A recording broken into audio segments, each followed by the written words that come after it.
Hi, good morning.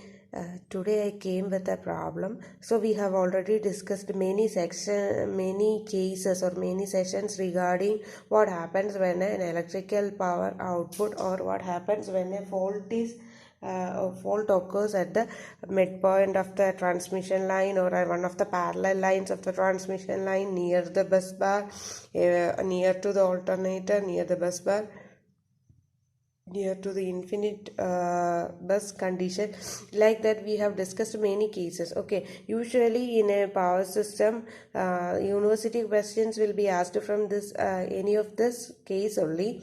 So what I have given you a general equation regarding delta CR, and we have discussed the space,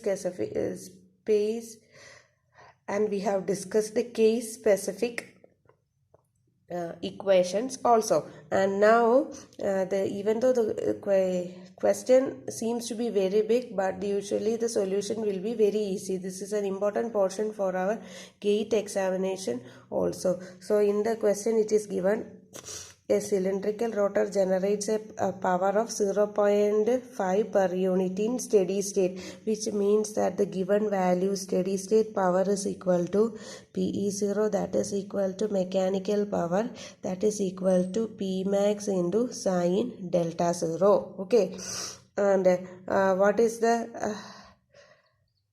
infinite bus bar? Through a transmission line of reactance 0.5 per unit. It is through a transmission line of reactance 0.5 per unit. So line reactance, it is given as 0.5 per unit.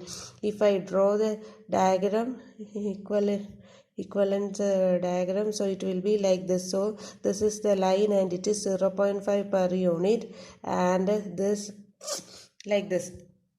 Now the generator has a no load voltage of 1.5. okay, here it is E angle delta and here it is V angle 0 degree, and E is equal to 1.5 per unit, and that of the infinite bus bar is 1 per unit, and the inertial constant, G is equal to inertial constant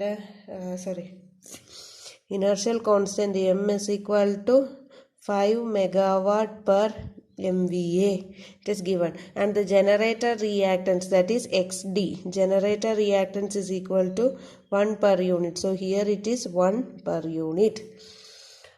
Find the critical clearing angle in degrees for a three-phase fault. Okay, so what is critical clearing angle? Delta CR is equal to, this is a single line fault near the bus bar, we can assume like that. If any fault occurs here, the electrical power will be isolated. So delta CR value will be equal to cos inverse of sine delta 0 into pi minus 2 delta 0 minus cos delta 0. This was our equation. I hope you remember this, because see, look here, we have already discussed when fault occurs, the electrical power becomes 0, then it moves like that. Then when the fault is cleared, it will regain back to here. So the area will be A1 and A2. This will be the common area, and the area is A1 and A2, and we have found out the equation as cos inverse sine delta 0 pi minus 2 delta 0 minus cos delta 0. Okay, so in this equation we only have to find out delta 0. If we know the value of delta 0, then it is easy for us to calculate delta CR, and the answer should be in degrees. Okay, but we are doing this equation in radian mode. Okay, so while doing stability, we have to switch between the radians and the degrees.